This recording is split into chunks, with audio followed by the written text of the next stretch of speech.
खमा गणिसा, मैं लक्ष्मी तंवर स्वागत करती हूँ आपका अपने चैनल पे। तो कैसे हैं आप सभी? आई होप आप सभी अच्छे होंगे, खुश होंगे। तो मैं भी अच्छी हूँ। तो आज मैं जिस विषय पे बात करने आई हूँ वो एक बाइसा का कमेंट है और मुझे उनकी मानसिकता काफी रूढ़िवादी लगी। तो मैं आपको पढ़ के सुनाती हूँ और आपको मैं बता भी दूंगी कमेंट क्या है।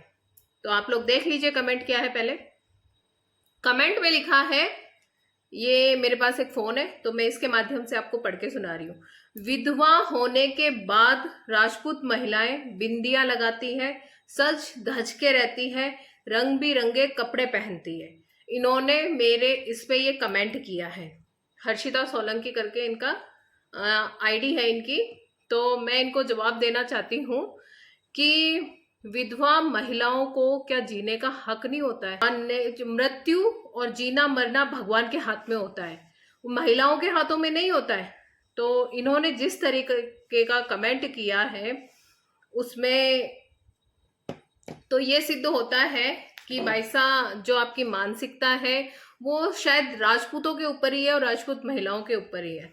तो मैं आपको बता दूं कि जब विधवा शब्द सुनने में थोड़ा अजीब लगता है, सबको लगता है विधवा शब्द बहुत बुरा शब्द होता है, तो उस महिला को कैसा लगता होगा आप ये सोच कर देखो, जो रोज ये शब्द सुनती होगी, जो अपनी तरफ देखती होगी, कि जो फील करती होगी इस चीज को। तो आप एक नारी होके और नारी का की कटाक्ष कैसे कर सकती हो? मैं तो आपसे ये पूछना चाहती हूँ कि एक नारी होके ही आप नारी का अपमान कर रही हो। क्यों विधवा महिलाएं को कोई जीने का हक नहीं होता? या टिक्की बिंदी काजल वगैरह चूड़ी सब उसका पति उसके साथ ले जाता है।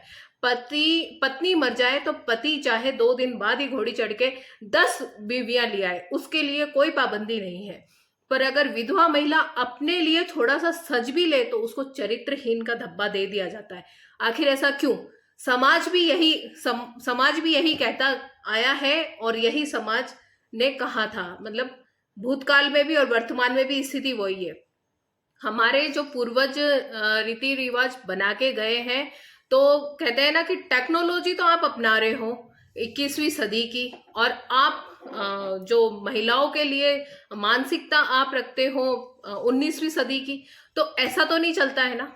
या तो फिर आप टेक्नोलॉजी में मत अपनाओ, पढ़ी लिखी बहुएं भी मत लाओ, पढ़ी लिखी लड़कियां मत लाओ वही रूढ़िवादिता मानसिकता वाली गवार औरतें। मैं आपको एक उदाहरण में बता देती हूँ कि सपोज करो एक लड़की है और उसकी उम्र मात्र 20 साल की है और वो ससुराल में जाती है, और मान लिया जाए उसके पति के साथ ऐसा कुछ होता है, क्योंकि जीना मरना हम इंसानों के हाथ में नहीं है, ऊपर वाले के हाथ में है। तो उसने क्या जिंदगी जी क्या देखा उसने अपनी लाइफ में? क्या उसको जीने का अधिकार नहीं है? उसका भरण पोषण कैसे होगा जिंदगी भर? वो ऐसे ही रहेगी। अगर उसकी जगह उसका आदमी होता और औरत मर जाती तो क्या उसकी दूसरी शादी नहीं होती?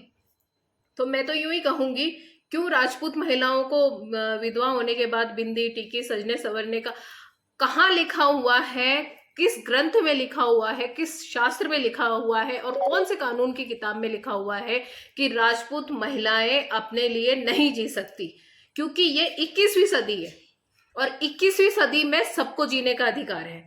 तो कृपया करके ऐसे कटाक्ष शब्द बिल्कुल भी यूज ना करें कि राजपूत महिलाएं रंगीन कपड़े पहन सकती है, ऐसा कर सकती है, वैसा कर सकती है। हाँ, जीने का अधिकार सबको है, और चाहे वो किसी भी जाति का हो और किसी भी धर्म का हो, चाहे वो ब्राह्मण हो, बनिया हो, राजपूत हो, कोई भी XYZ, कोई भी समाज हो, सर्व समाज की महिलाओं को जीने का अधिकार है। और महिलाएं क्यों ना जिए, अपने हक के लिए क्यों ना लड़े? आप देख रहे महिलाएं चांद पे पहुंच रही है और आपकी सोच ये है कि महिला चांद पे पहुंच रही है तो पहले रोटी बनाए, सब्जी बनाए, झाड़ू करे, पोंछा करे, उसके बाद महिला चांद पे पहुंचे। तो ऐसा तो नहीं हो सकता ना। मानसिकता बदलो भाई साहब, आप भी एक लड़की हो और महिला को महिला का सपोर्ट करना चाहिए। पर ऐसा नहीं है, महिला ही महिला की असली दुश्मन होती है, कोई दूसरा बात नहीं करता है, कोई आदमी या कोई पड़ोसी वगैरह बात नहीं। घर की महिला है, घर की महिला की दुश्मन होती है। तो ये मानसिकता बदलो आप, और महिला को ऐसा कभी भी मत बोलो कि अगर किसी भी समाज की महिलाओं को ऐसा अभद्र उसके ऊपर टिप्पणी करना बिल्कुल गलत है और मैं इसका विरोध करती हूँ। तो बस मैं इतनी ही बात आज अपने वीडियो में कहना चाहूंगी। खमा गणी, आई होप आपको समझ में आई होगी भाई साहब मेरी बात।